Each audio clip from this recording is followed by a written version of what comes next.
আসসালামু আলাইকুম গাইস, আপনারা ভালো আছেন? আজকে একটা ভিডিও নিয়ে আসলাম, টপিক নিয়ে আসলাম বিয়ে বাড়ির দাবাত। এলাকাতে হোক, অন্য মানুষই হোক, বা অন্য মানুষ তো আর দাবাতে না, অন্য জায়গায় হোক, আর এলাকার মানুষই হোক, এই প্রসঙ্গেই আমার আজকের টপিক বিয়ে বাড়ির দাবাত। আপনারা ইতিমধ্যেই অবগত হয়েছেন বিয়ে বাড়ির দাবাত। কেউ 500 মানুষের দাবাত দিল, আপনি আপনার দাওয়াত দিল এবং 500 মানুষের আয়োজন, মানে 500 মানুষের দাওয়াত দিয়ে ধরেন 2 1,000 মানুষের ওই আয়োজন করলো। আপনারা কি করেন? আপনারা 5-6 জন নিয়ে খান। এটা কি যুক্তি সম্মত কথা?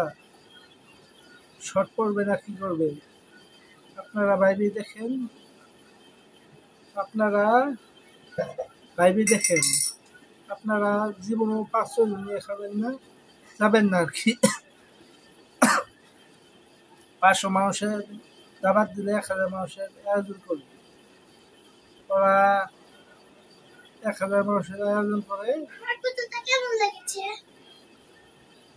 1,000 মানুষের আয়োজন করে এবং আপনারা যে 4-5 জন নিয়ে যায় খান, এটা কোনো প্রকারই মেনে নিয়ে যায় না। আপনার বন্ধু, আপনার আত্মীয় স্বজন তো দাবাত দেয় আপনার জন্য,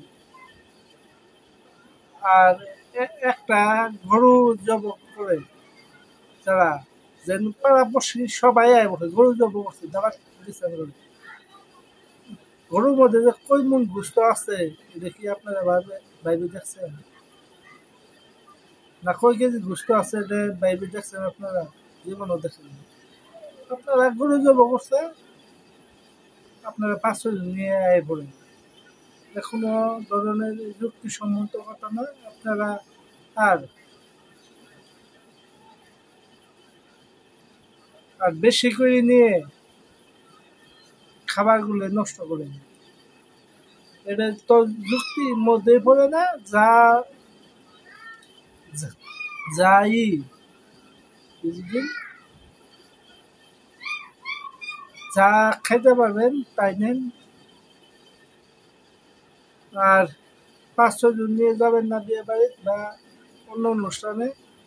এটা আপনারই শরমটা আপনারই, আপনার আত্মীয় স্বজনই তো দাবার দেয়। আপনি ওই বেড়ার দুদিন মান সম্মান জায়গা খাওয়া শেষ হয়ে গেছে, বড় পক্ষ রেখে দিন, এটা তো হঠাৎ করেই হয় না। পাক চড়াই দিলাম হয়ে গেল, 2-3 ঘন্টা সময় লাগে। এটাই তো আপনারা বুঝলেন। আবার গোস্ত কিনে যাবো, আবার চাল কিনে যাবো, আবার আন দিব, এটা প্রসেসটা 3-4 ঘন্টার প্রসেস। আপনারা বিয়ে বাড়ির যে লোক, এই বরপক্ষের সাথে যে লোক আসে, করে তো আর খাওয়া দেওয়া পাই না। আপনারা চিন্তা ভাবনা করে দেখবেন, আপনারা 2-3 জন নিয়ে যাবেন না 2 জন নিয়ে যাবেন, আপনি একজন আর একজন সাথে নেবেন। আপনার স্ত্রী হোক, আপনার ভাই হোক, আপনার পরিবারের ছোট পোলাপান হোক, আপনার মেয়ে বা পোলা হোক, 2 জনের বেশি যাবেন না।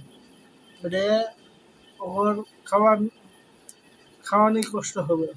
আপনার 500 জনের আয়োজন করছে, 1,000 মানুষের দাবাত দিচ্ছে, 1,000 মানুষের আয়োজন করছে, তো আপনাকে বাবা লাগবে। আপনারা গরু গরু কুরবানি দিচ্ছে, গরু গরু চব করছে, এটা ভাবিও যাওয়া যাবে না। একটা গরু 50-60 হাজার টাকা দিয়ে 2-3 মন গোস্ত হবে, 3 মন 3.5 মন গোস্ত হবে। এটা দিয়ে তো আর যে একই যে নাও কিছুদিন পর যে নাও সেই গরু আপনারা বাইরে চিনতে যাবেন। আপনারা লজ্জা শরমে আপনারা বলে পড়েন, আপনার হয়তো আত্মীয় স্বজন